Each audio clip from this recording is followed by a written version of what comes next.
All right, it's time for a review of the fill the blank question. Now, the fill the blank question is one of the easier questions on the reading test for the IELTS exam. And so you really want to do well when it comes to this question. In this lecture, I'm going to give you a really good breakdown of how to attack this question. So let's go ahead and get into the strategy. So with the fill the blank question, just as a review, this question is just requiring you to fill in a missing word, right? There's a missing word in the sentence. And so you have to, examine the sentence, and then you have to, number two, scan. You have to pull out the keywords in the question, then go to the passage, and you have to scan for the matching sentence to that question. Then you have to read that sentence and pull out what word goes on the blank line. Now, as you see in the example here to the right, you see that it's possible to have two blank lines, like number 33 and number 34. You have two blank lines within one question. And for number 35, you have two blank lines within one question. So you have to have two words there. So clearly this is from reading passage number 3, right? But the fill the blank question is really straightforward, okay? Really straightforward. And so now I'm going to go over some of the more specific strategy. But first, let's get into some helpful information. You know that this question goes in order. I've mentioned it before. This is a question type that goes in order. That means that after number 5, you'll find number 6, and before number 5, you'll find number 4. This is a great question to complete first. A really good question to do first in a question set, because it's easier to do, and it will allow for you to be able to really get a good handle on what the passage is talking about when you have to go back and do those questions that don't go in order. Now, 80% of the answers are located in one sentence. What that means is there's one sentence from the passage, and also you have the question. Now,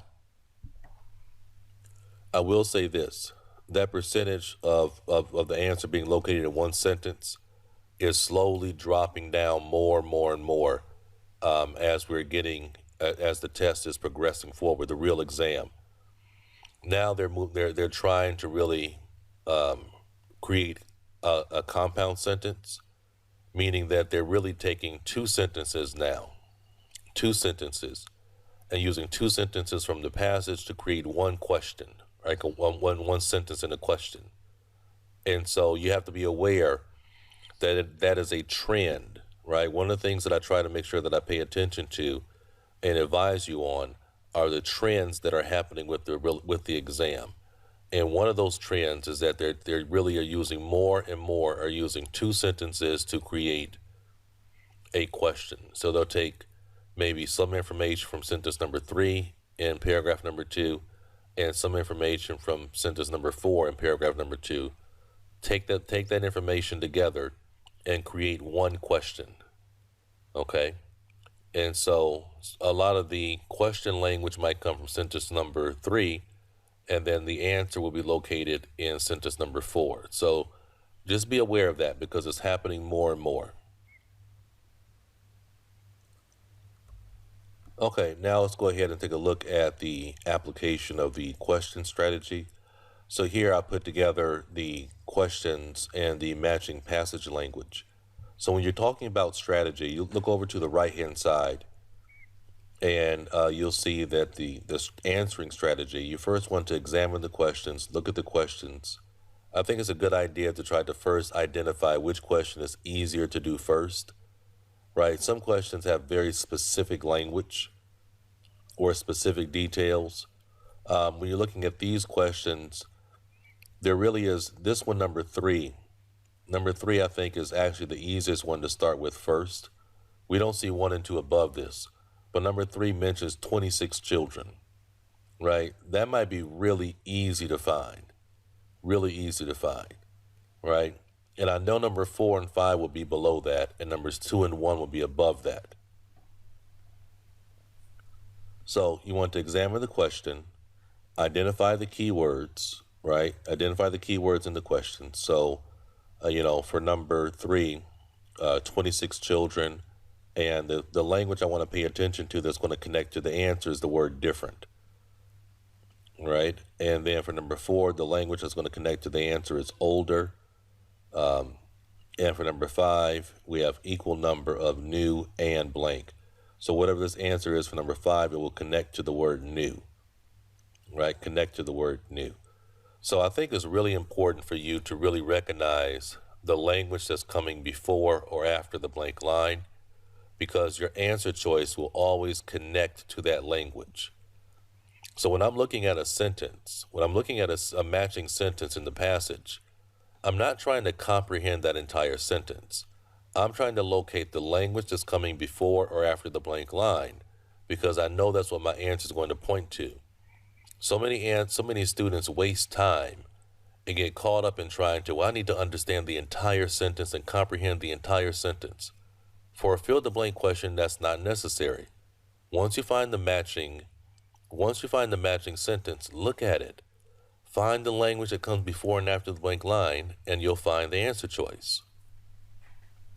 So, identify the keywords, start with the easiest question, scan the passage for matching language, and then we're going to apply the strategy. So here, for number 3, right, we see it right here, and it says, so we start by conducting 26 in-home ethnographies in 3 markets across the United States, right? So our answer is really, really clear.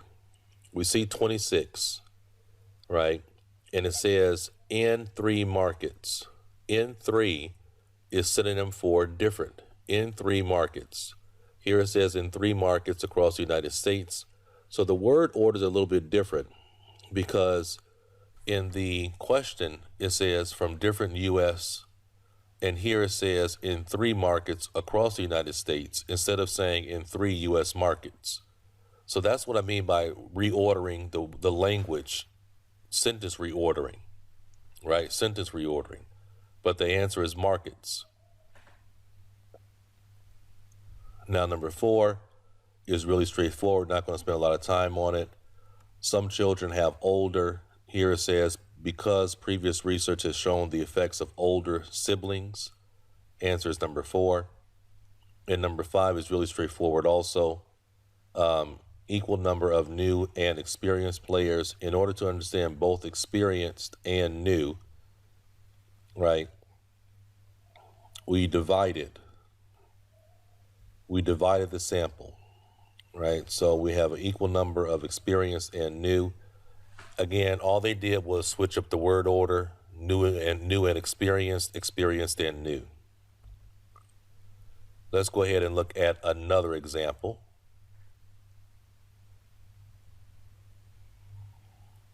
Right here for number 12, it says the track that took Bingham down the Urumba Valley had been created for the transportation of.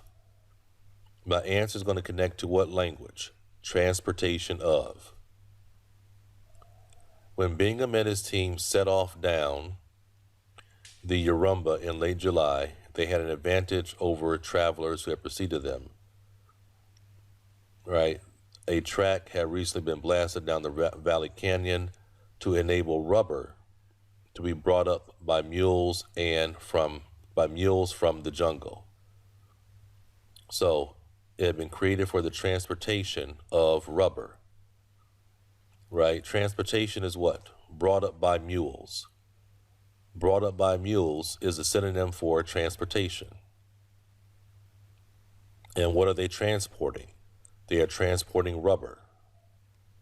Again, we are switching up the word order. Here it says transportation of rubber is the answer. In the passage it says rubber to be brought up by mules. Right? That is a switch in the word order. But I know my answer choice is connected to transportation. And then number 13 is in paragraph number C. Bingham found out about the ruins of Machu Picchu from a blank in the Urubamba Valley. I'm sorry, that's Urubamba Valley. His companions showed no interest in accompanying him up the nearby hill to see some ruins that a local farmer had told them about the night before. Right? So he found out about the ruins from a farmer. You have to put the answer as farmer. Look at the directions. That's why directions are important. Directions say what? One word only. So on your answer sheet, if you write local farmer, you are wrong. You are marked wrong, right? Because you did not read the directions.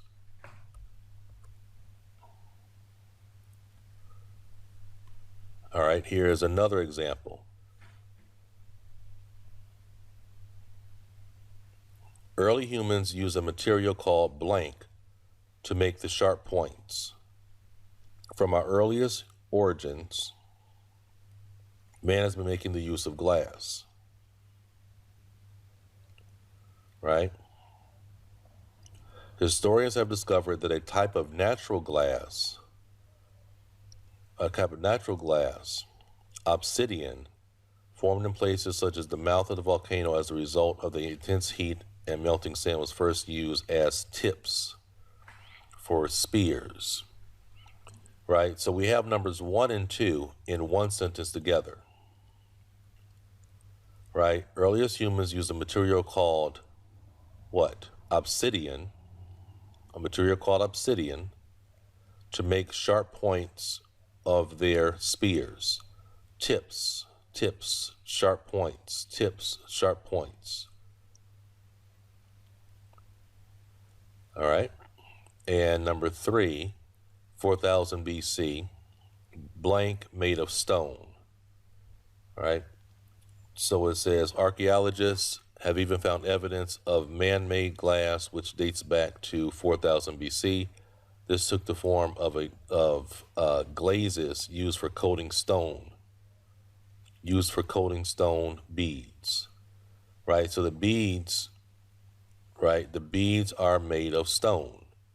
The beads are made of stone. That means the answer number 3 is beads. So you see the way this works. You're connecting answer choices to language that's located before or after the blank line.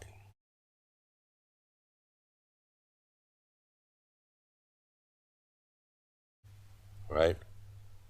And here you can look at this one also, right? For this one, just really stop the tape for a second, stop the lecture for a second, and look at 7, 8, and 9. Read the question for 7, read the question for 8, read the question for 9, and then try to look at the highlighted language for 7, 8, and 9, and see if you can look at the connection. See if you can see the connection to the answer choice, which is highlighted in black. Right? For example, number 7, a subjective definition of antisocial behavior. The official definition says that antisocial behavior. So antisocial behavior, the answer is definition.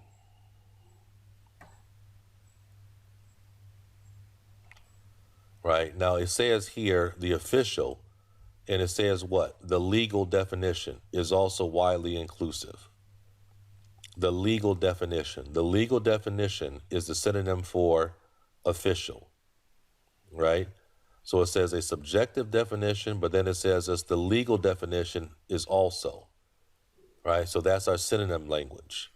And you see they're using a semicolon here, which means we have 2 independent clauses. So they're taking language from the first clause and the second clause. The words legal definition or synonym for the official comes from the second clause. But our answer choice that we would put on the blank line is definition, because it's a definition of antisocial behavior. Right? So that's the way that works. Look at number 8. Number 8 says, along with swearing and destruction of public or private property, making blank noise is considered antisocial behavior. This includes, among other things, foul and abusive language, That's synonym for what? Swearing, threatening behavior, shouting, disorderly conduct, vandalism, right? All of that is what? Destruction of public or private property as a result of drug or missed alcohol use, graffiti, and noise, which is excessive, right? So we're talking about what? Making excessive noise. Noise which is excessive, excessive noise. Noise which is excessive, excessive noise. You see how they're playing around with the word order here. All right, those are the kind of things you have to be careful with when it comes to a fill the blank question. You have to watch for that language as before and after the blank line, because that's what the answer is going to connect to. Now, in the upcoming lectures, we're going to do full passage application of the strategy. So you're going to really see how we scan for the matching sentence and apply the strategy. Okay? Take care, and I'll talk to you soon.